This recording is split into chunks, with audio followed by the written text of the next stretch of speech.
सभी लोगों को बहुत बहुत नमस्कार। होप सो सब लोगों के हालचाल बढ़िया होंगे। सब लोगों को ये क्वेश्चन जो अभी मैं शेयर कर रहा हूँ आप लोगों के साथ में कम्युनिटी पोस्ट पे डेफिनेटली आप लोगों के साथ शेयर हुआ होगा और आपने सॉल्व भी किया होगा। आपके जो भी सोल्यूशन के कमेंट्स थे वो कमेंट्स पढ़ने के बाद मैं ये सोल्यूशन आपको डेफिनेटली शेयर कर रहा हूँ अच्छे तरीके से। हो सकता है आपने इसको किसी और तरीके से सॉल्व किया हो, ठीक है, बट ये मज़ेदार क्वेश्चन है ना, पैन अफ्रीकन मैथ्स ओलंपियाड का एक सवाल है, ठीक है। और क्या प्यारा सवाल है यार ये, है ना।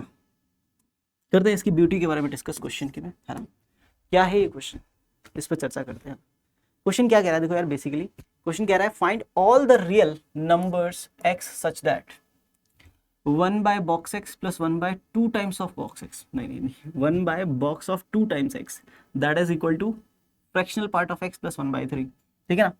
आगे कह रहा है कि बॉक्स एक्स डिनोट कर रहा है इंटीजर पार्ट ऑफ, है ना, इंटीजर पार्ट ऑफ एक्स, है ना। जैसे और ये जो करली एक्स है बेसिकली ये डिनोट कर रहा है एक्स माइनस बॉक्स एक्स को।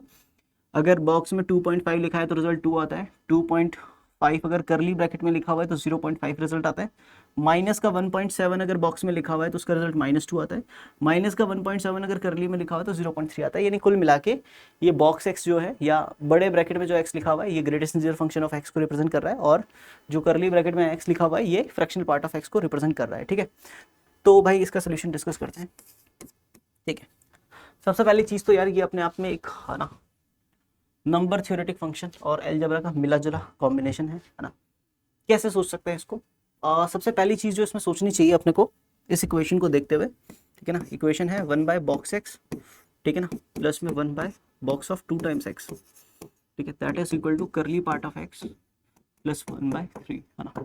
तो सबसे पहली चीज़ क्या सोचेंगे? सबसे पहली चीज़ इस इक्वेशन को देख के ऑब्जर्वेशन से हमें ये पता चलेगा, क्योंकि हम जानते हैं कि करली ब्रैकेट x जो है या फ्रैक्शनल पार्ट ऑफ x जो है उसका value greater than equal to 0 और लेस देन 1 रहता है, ठीक है ना।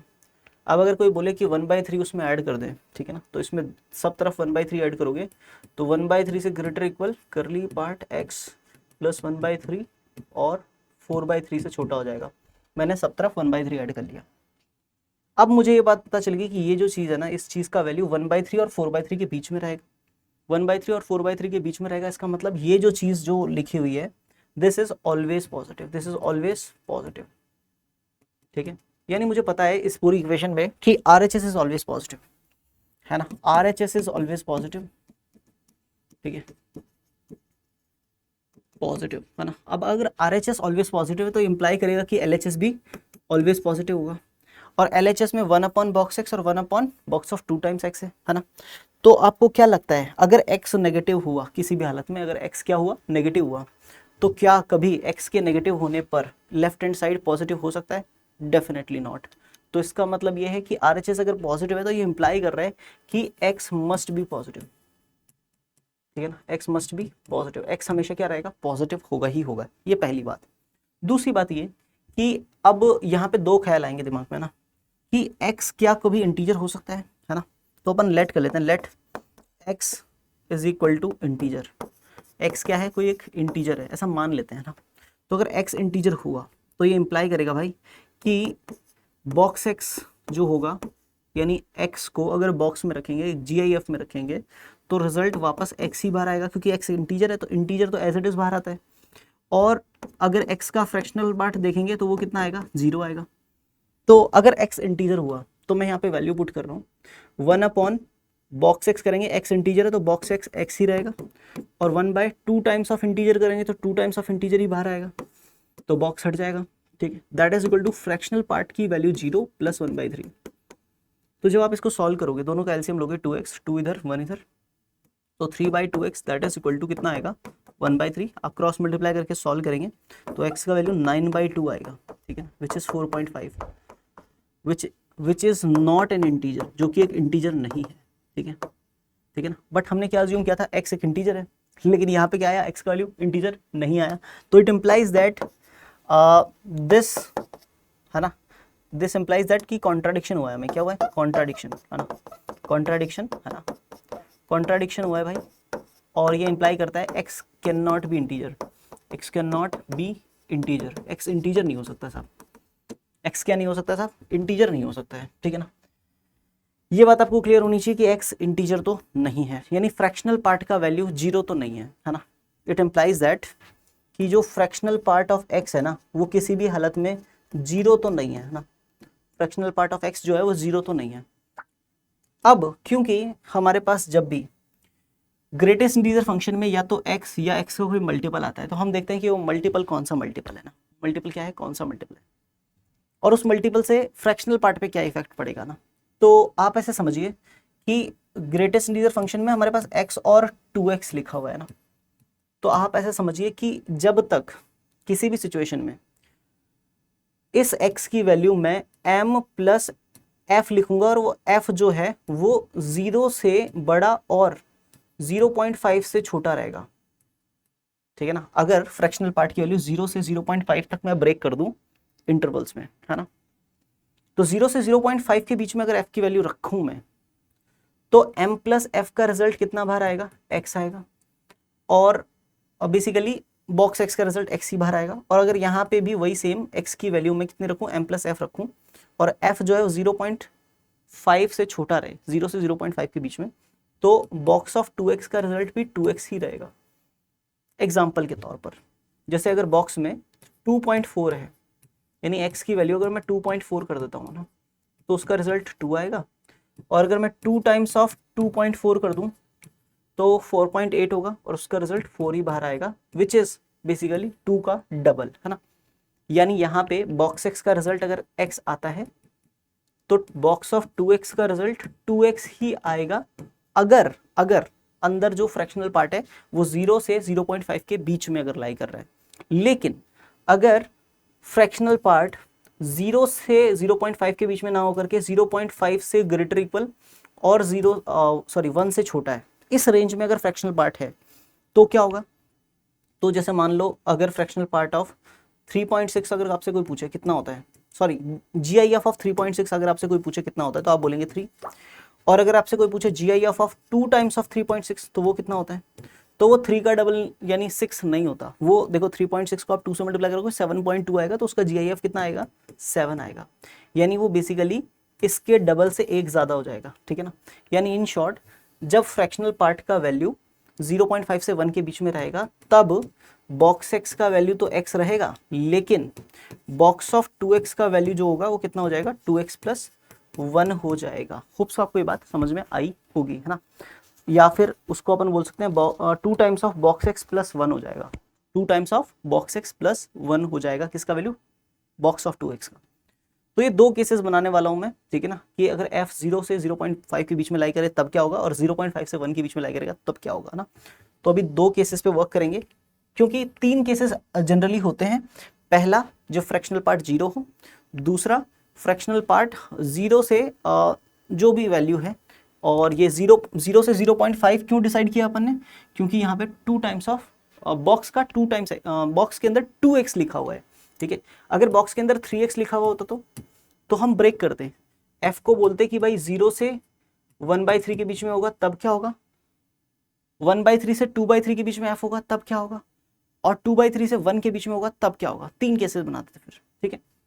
तो अभी यहाँ पे बॉक्स में 2x है, दैट्स वाई 2 ही केसेस बनाएंगे। सबसे पहला केस क्या सोचेंगे अपन, सबसे पहला केस सोचेंगे कि if fractional part of x जो है वो 0 से बड़ा और 1/2 से छोटा रहे, तो ये क्या इंप्लाई करेगा, ये इंप्लाई करेगा कि बॉक्स ऑफ x का जो रिजल्ट है वो x रहेगा, और बॉक्स ऑफ 2x का जो रिजल्ट है वो कितना रहेगा, 2 टाइम्स ऑफ बॉक्स x रहेगा, ठीक है। तो क्या कर सकते हैं, क्या कर सकते हैं सर, बहुत सिंपल है यार, है ना। इस इक्वेशन में वैल्यू डालते हैं, 1/बॉक्स x एज इट इज रहेगा और 1/2 टाइम्स ऑफ बॉक्स, जो बॉक्स ऑफ 2x था उसको 2 टाइम्स ऑफ बॉक्स x लिखेंगे, that is equal to fractional part of x और प्लस में 1/3 अपने पास में आ जाएगा। अब क्या करेंगे, इसका एलसीएम ले लेंगे, तो 2 times of box x LCM आ जाएगा, इधर 2 इधर 1, 2 + 1 3 यहाँ पे आ जाएगा, 1/3 को मैंने इधर भेज के माइनस करवा लिया, that is the value of fractional part of x। यहाँ से आपने फ्रैक्शनल पार्ट ऑफ x की वैल्यू निकाली। अब आपको पता है फ्रैक्शनल पार्ट ऑफ x किस किस के बीच में था, 0 और हाफ के बीच में, तो 0 से ग्रेटर और हाफ से लेसर कौन था, फ्रैक्शनल पार्ट। तो फ्रैक्शनल पार्ट की वैल्यू क्या आई, ये वाली, ये वैल्यू को उठा के 0 से हाफ के बीच में रख देंगे और इसकी रेंज निकाल लेंगे। ये कहाँ से कहाँ तक वेरी कर सकता है। तो 3/2 times of box x minus 1/3, 0 से बड़ा होगा और 1/2 से छोटा होगा। तीनों साइड्स में 1/3 ऐड करेंगे तो यहाँ पे 1/3 हो जाएगा, और 1/2 में 1/3 ऐड करेंगे तो 5/6 हो जाएगा। और इतना होने के बाद में क्या करेंगे, इतना होने के बाद में हम को पता है यहाँ से -1/3 हट चुका है। अब क्या करेंगे, अब 3/2 बॉक्स 1/बॉक्स एक्स के मल्टीप्लाई में 3/2 है, तो इसमें 2/3 का मल्टीप्लाई कर देंगे ना। किसका मल्टीप्लाई कर देंगे, 2/3 का। तो इसमें भी 2/3 का और इसमें भी 2/3 का। ठीक है, तो क्या हो जाएगा, 2 से 2 कैंसिल, 3 से 3 कैंसिल, 1/बॉक्स एक्स हो गया यहाँ पे 2/9 हो गया, और वहाँ पे 5/9 हो गया, है ना। तो रेसिप्रोकल कर लेंगे तो बॉक्स एक्स की रेंज आ जाएगी आपके पास में। क्या रेंज आ जाएगी भाई, बॉक्स एक्स की, बॉक्स एक्स की आपके पास में रेंज आ जाएगी। जब भी रेसिप्रोकल करते हैं इनइक्वालिटी के साइन चेंज हो जाएंगे, है ना। गारंटी बस ये होनी चाहिए कि सारी साइड्स पॉजिटिव हो, है ना। तो सारी साइड्स पॉजिटिव हैं ऑलरेडी, तो ये हो जाएगा 9/2 से छोटा होगा बॉक्स एक्स और बड़ा हो जाएगा किससे, 9/5 से। आपको क्या लगता है बॉक्स एक्स कैसा रिजल्ट देगा, आप जानते हैं इंटीजर रिजल्ट देगा। कैसा रिजल्ट देगा, इंटीजर रिजल्ट देगा, हमेशा इंटीजर रिजल्ट, है ना।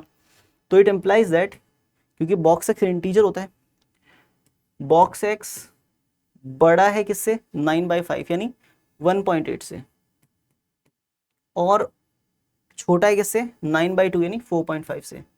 तो बॉक्स एक्स की क्या क्या वैल्यू आए अपने पास में, बॉक्स एक्स का वैल्यू हो सकता है 1.8 से बड़ा और 4.5 से छोटा, तो 2 हो सकता है, 3 हो सकता है और 4 हो सकता है।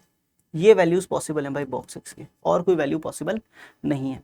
अब अगर बॉक्स एक्स का वैल्यू 2 है तो ये क्या इंप्लाई करेगा, आप इस इक्वेशन में बॉक्स एक्स का वैल्यू कितना डाल दीजिए, 2 डाल दीजिए, इस इक्वेशन में डाल दीजिए, तो फ्रैक्शनल पार्ट एक्स का वैल्यू आ जाएगा आपके पास में। फ्रैक्शनल पार्ट एक्स का वैल्यू क्या आएगा सोचो, अगर बॉक्स एक्स की जगह 2 डालेंगे तो 3/4 माइनस 1/3, 3 3 9, 4 1 4, 9 माइनस 4 कितना हो जाएगा 5, 5/12 हो जाएगा भाई, इसका वैल्यू हो जाएगा 5/12। और अगर बॉक्स एक्स 2 है, फ्रैक्शनल पार्ट 5/12 है, तो एक्स की वैल्यू क्या हो जाएगी भाई, एक्स की वैल्यू क्या हो जाएगी सोचो, इन दोनों का सम ही तो एक्स होता है, तो 2 और 5/12 को जोड़ेंगे तो 12 दूनी 24 और 5 29/12। This is the first value of x which satisfy the above equation. ठीक है ना, ठीक है ना सर। वो पूछा था find all real numbers x जो इसको सेटिस्फाई करें, तो पहला रियल नंबर तो आ गया अपने पास में। अब दूसरी बात करते हैं, अगर बॉक्स एक्स का वैल्यू 3 हो जाए तो ये क्या इंप्लाई करेगा, बॉक्स एक्स की जगह 3 डाल दो यहाँ पे, तो 3 से 3 कट जाएगा, 1/2 में से 1/3 जाएगा तो क्या बचेगा, 1/6 बचेगा। तो फ्रैक्शनल पार्ट एक्स की जगह 1/6, ठीक है, 1/6 ही बचेगा ना।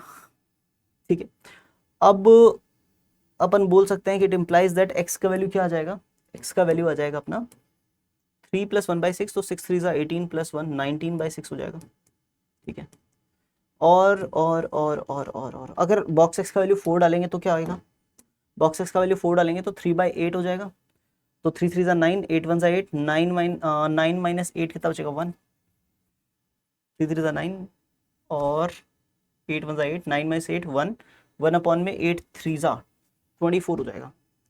तो फ्रैक्शनल पार्ट की वैल्यू हो जाएगी 1/24।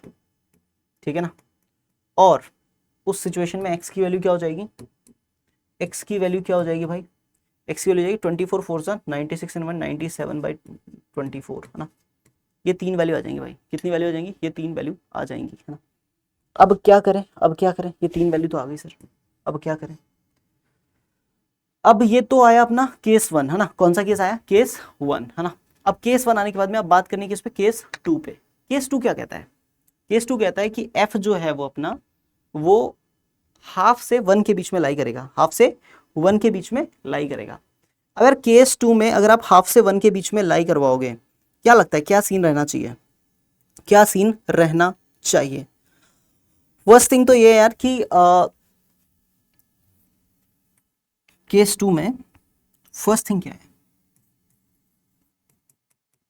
केस 2 कहता है कि अगर f का वैल्यू, फ्रैक्शनल पार्ट का वैल्यू या फिर करली x का वैल्यू, है ना, करली पार्ट x का वैल्यू हाफ से बड़ा हो और 1 से छोटा हो ना, तो उस सिचुएशन में आपको क्या लगता है बॉक्स एक्स के क्या हालात रहेंगे, बॉक्स एक्स का वैल्यू तो x के बराबर ही रहेगा, लेकिन बॉक्स में अगर 2x होगा तो उसका रिजल्ट 2 टाइम्स बॉक्स एक्स + 1 के बराबर आएगा। ठीक है ना, ठीक है सर, डन है, कोई इशू नहीं है। ठीक है, अब आगे क्या करें, अब एक काम करेंगे भाई, आगे आगे एक काम करेंगे, है ना, थोड़ा अजीब लग रहा है, नेक्स्ट पेज पे ले चलेंगे इस केस को नेक्स्ट पेज पे ही ले चलते हैं यार, है ना, ठीक है ना, नेक्स्ट पेज पे ही ले चलते हैं इस केस को, ठीक है। तो केस 2 को मैं ऐसे बोल देता हूँ कि अगर फ्रैक्शनल पार्ट ऑफ एक्स, है ना, फ्रैक्शनल पार्ट ऑफ एक्स जो है वो अगर हाफ से बड़ा और 1 से छोटा रहेगा तो ये इंप्लाई करेगा कि बॉक्स एक्स का रिजल्ट तो एक्स ही रहेगा। नहीं, बॉक्स एक्स का रिजल्ट तो बॉक्स एक्स ही रहेगा, उसमें तो कोई दिक्कत नहीं है ना। और टू बॉक्स के अंदर अगर 2 टाइम्स एक्स हो तो उसका result 2 times box x plus 1 हो जाएगा, ठीक है।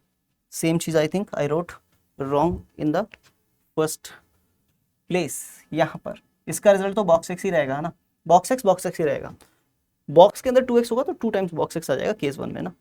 सेम चीज यहाँ पे कि बॉक्स एक्स ही रहेगा, लेकिन बॉक्स के अंदर 2x होगा तो उसका result 2 times box x plus 1 के बराबर लिखा जा सकता है। तो अपनी जो इक्वेशन थी ना 1 by box x plus 1 by 2x का बॉक्स, है ना, that is equal to curly x plus 1 by 3। इसमें अपन क्या करेंगे भाई, इसमें अपन 1 by box x as it is रखेंगे प्लस यहाँ पे बॉक्स में 2x जो था उसको रिप्लेस करेंगे 2 टाइम्स बॉक्स एक्स प्लस 1 से, that is equal to curly x plus 1 by 3। अब क्या किया जाए, अब एलसीएम ले लेते हैं, ठीक है ना, या फिर एक बार के लिए लेट कर लो यार, यहाँ पे बॉक्स एक्स को कोई एक वेरिएबल मान लो टी मान लिया ना, तो ये हो जाएगा 1 by t plus 1 by 2t plus 1, that is equal to curly bracket x plus 1 by 3, ठीक है ना। तो यहाँ पे एलसीएम लोगे तो भाई t और यहाँ पे 2t प्लस 1 ऊपर आ जाएगा 2t प्लस 1 प्लस t यानी 3t प्लस 1, ठीक है ना, और प्लस 1 बाई 3 इधर आके माइनस 1 बाई 3, और ये वैल्यू करली पार्ट एक्स की। और आप जानते हो कि करली पार्ट एक्स हाफ से 1 के बीच में है, तो हाफ से ग्रेटर होगा 3t प्लस 1 अपॉन में t का अंदर मल्टीप्लाई कर दिया तो 2t स्क्वायर प्लस में t माइनस 1 बाई 3 और छोटा होगा 1 से, है ना, ठीक है साहब। अब क्योंकि आपको पता है x पॉजिटिव है तो बॉक्स ऑफ x भी क्या होगा, पॉजिटिव ही होगा। तो क्योंकि बॉक्स ऑफ x पॉजिटिव है, बॉक्स ऑफ x की वैल्यू t है, तो ये 2t स्क्वायर प्लस टी भी क्या होगा, पॉजिटिव ही होगा। तो हम क्या कर रहे हैं ना, पहले तो माइनस 1 बाई 3 जो यहाँ पे लिखा हुआ है उसको हटाने के लिए सब में 1 बाई 3 ऐड कर दे रहे हैं। तो 1 बाई 2 में 1 बाई 3 ऐड किया तो 5 बाई 6, 1 में 1 बाई 3 ऐड किया तो 4 बाई 3, और उसके बाद में यहाँ पे जो 3t, यहाँ पे जो 3t लिखा हुआ है 3t प्लस 1, उसके डिनोमिनेटर में जो 2t स्क्वायर प्लस t लिखा हुआ है ना, उसका दोनों साइड्स में मल्टीप्लाई कर दे रहे हैं, यानी 2t स्क्वायर प्लस t यहाँ पे भी मल्टीप्लाई कर दिया मैंने और यहाँ पे भी मल्टीप्लाई कर दिया ना 2t स्क्वायर प्लस t, ठीक है। और इसके बाद में एक और चीज़ है ना, इसके बाद में एक और चीज़ है ना, 3t प्लस 1 बचा है यहाँ पे, इसके बाद में एक और चीज़, यहाँ पे डिनोमिनेटर 6 है, यहाँ पे 3 है, हटाना ये डिनोमिनेटर, तो क्या करेंगे 6 का मल्टीप्लाई कर देंगे सब में, 6 का इधर 6 का इधर 6 का इधर, तो इधर 2 टाइम्स कैंसिल हो जाएगा, इधर 6 से 6 कैंसिल हो जाएगा, यहाँ पे हो जाएगा 10t स्क्वायर प्लस में 5t, उससे बड़ा है कौन 18t प्लस 6, ठीक है ना साहब, ठीक है। और यहाँ पे क्या आ जाएगा 8 दूनी 16t स्क्वायर प्लस में 8t। तो अब इस इनइक्वालिटी को सॉल्व कर लेंगे तो हमें पता चल जाएगा कि यहाँ से भी कोई सोल्यूशन मिल रहा है या नहीं मिल रहा, है ना। तो पहले लेफ्ट पार्ट को सॉल्व कर लेते हैं, है ना, पहले इसका लेफ्ट पार्ट ले लेते हैं। तो लेफ्ट पार्ट में दोनों टर्म्स को उधर ले जाएंगे तो 10t स्क्वायर प्लस में 5t और प्लस में 18t उधर गया तो माइनस का 18t, ठीक है ना, और प्लस का 6 उधर गया तो minus 6, that is less than 0। ये तो पहला केस हो जाएगा। और दूसरा केस क्या हो जाएगा 16t स्क्वायर प्लस में 8t, ठीक है, और 18t प्लस 6 इधर आएगा तो माइनस का 18t माइनस का 6, और ये चीज़ हो जाएगी ग्रेटर देन 0। देखते दोनों का कोई कॉमन सॉल्यूशन निकलता है क्या ना, दोनों का कॉमन सॉल्यूशन निकलेगा तो वो एक्सेप्ट करेंगे अपन ना। तो यहाँ पे हो जाएगा 10t स्क्वायर और 8t में से 18t जाएंगे तो माइनस के 13t और माइनस का 6, दैट इज लेस देन 0। तो यहाँ पे t का अपन वैसे तो क्वाड्रेटिक सॉल्व कर लेते हैं पहले तो इसका, तो क्वाड्रेटिक सॉल्व करेंगे तो आएगा माइनस माइनस प्लस का 13t plus minus under root में b स्क्वायर यानी 13 का square 169 minus 4 into a into c तो 4 ढाई 40 इंटू 6 240 हो जाएगा, माइनस माइनस प्लस का हो जाएगा अपॉन में 2a यानी 20। तो ये 13 प्लस माइनस दोनों को जोड़ा तो 400 हो जाएगा अंडर रूट में, अपॉन में 20 आ जाएगा। तो नंबर लाइन पे दोनों वैल्यूज़ हम डालेंगे, ठीक है ना, एक हो जाएगा 13 माइनस रूट 409 डिवाइडेड बाई 20, और एक हो जाएगा 13 प्लस रूट 409 डिवाइडेड बाई 20 है ना। तो राइट हैंड साइड से प्लस माइनस प्लस है ना, लेफ्ट हैंड साइड से प्लस माइनस प्लस, ठीक, उल्टा बोल रहा हूँ। तो लेस देन है तो बीच वाला जो इंटरवल बच गया है आपका 13 माइनस रूट 409 अपॉन 20 और 13 प्लस रूट 409 अपॉन 20, इसके बीच में टी लाई करना चाहिए। टी क्या है? टी क्या है भाई? टी है बॉक्स एक्स अपना ना। तो ultimately 13 minus root 409 divided by 20 से बड़ा होना चाहिए भाई कौन? बॉक्स एक्स, और छोटा होना चाहिए किससे? 13 plus root 409 divided by 20। Round off कर लेते हैं थोड़ा थोड़ा है ना। तो ये 13 माइनस ये 20 के आसपास होगा, क्योंकि 400 का स्क्वायर रूट 20 होता है।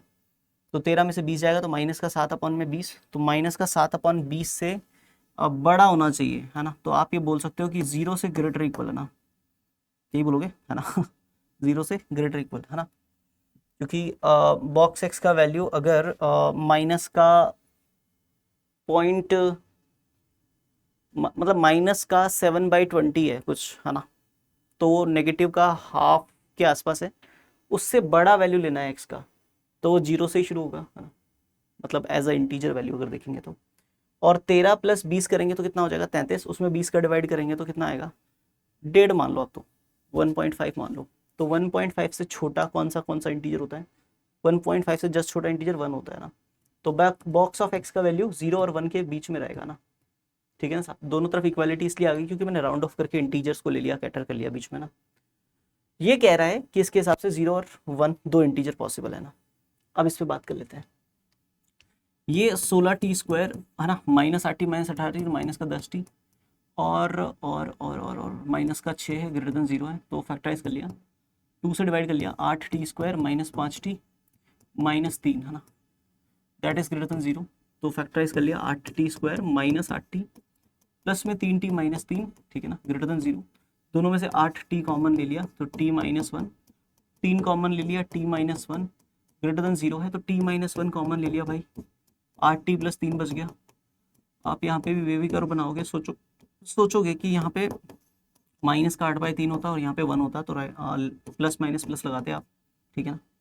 तो आपको पता चलेगा कि ये वाला इंटरवल हमारे काम का है। इसके हिसाब से या तो t जो है ना वो छोटा होना चाहिए माइनस के 8/3 से, या फिर t जो है ना वो बड़ा होना चाहिए 1 से, ठीक है। अब t क्या है? बॉक्स एक्स है। बॉक्स एक्स अगर छोटा हो माइनस के 8/3 से, माइनस 8/3 को राउंड ऑफ कर लो, माइनस 8/3 का मतलब होता है 2.67 समथिंग है ना।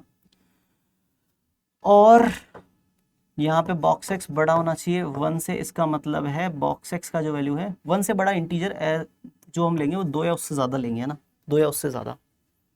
तो अगर दोनों का इंटरसेक्शन देखा जाए, दोनों का इंटरसेक्शन ये कह रहा है या तो 2 से बड़ा लो या -3 या उससे छोटा लो ना। इसका मतलब क्या हुआ? -3 या उससे छोटा लो। तो -3 या उससे छोटा और 2 या उससे बड़ा, ये तो ये कह रहा है, और ये कह रहा है 0 और 1 ये लो। दोनों का इंटरसेक्शन अगर देखेंगे तो यहाँ पे आ जाएगा बॉक्स एक्स बिलोंग्स टू 5 है ना, ठीक है। तो no solution in this case, no solution in this case, ठीक है, इन दिस केस, ठीक है। अब इस केस में कोई सोल्यूशन नहीं निकल रहा है, इसका मतलब हम क्या बोलेंगे कि केस 2 तो हमारा पूरी मेहनत है ना, ऐसे नहीं बोलेंगे बर्बाद गई, लेकिन हाँ पूरी मेहनत जो गई, उसने बोला कि कोई सोल्यूशन नहीं है। तो एक्चुअल में जो रियल नंबर्स इसको सेटिस्फाई कर रहे हैं वो 1, 2 और 3 रियल नंबर्स हैं, 3 रियल नंबर्स हैं, 3 रियल नंबर्स हैं, रियल नंबर्स हैं जो सेटिस्फाई कर रहे हैं भाई, ओनली है ना, जो इसको क्या कर रहे हैं? सेटिस्फाई कर रहे हैं। 3 रियल नंबर्स एग्जैक्टली निकल रहे हैं, 29/12, 19/6 और 97/24, जो इसको क्या कर रहे हैं? सेटिस्फाई कर रहे हैं। होप तो आपको ये क्वेश्चन बहुत अच्छे से समझ में आया होगा। आप लोग हो सकता है आप लोगों ने अलग अलग मेथड से और ट्राई किया होगा इसको, ठीक है। आपके जो भी मेथड है आप मुझे पर्सनली भी भेज सकते हैं, और इसी टाइप के और भी क्वेश्चन देखने को आपको मिलते रहेंगे, है ना। और इसी टाइप के क्वेश्चन जनरली हम हमारे एडवांस बैचेस में करवाते हैं डिस्कस, ठीक है। चलिए, इसके लिए, इस पर्टिकुलर क्वेश्चन के लिए, इस सेशन के लिए अभी के लिए इतना ही। सभी लोगों को बहुत बहुत धन्यवाद। Thank you, bye bye, have a nice day, will meet in the next session.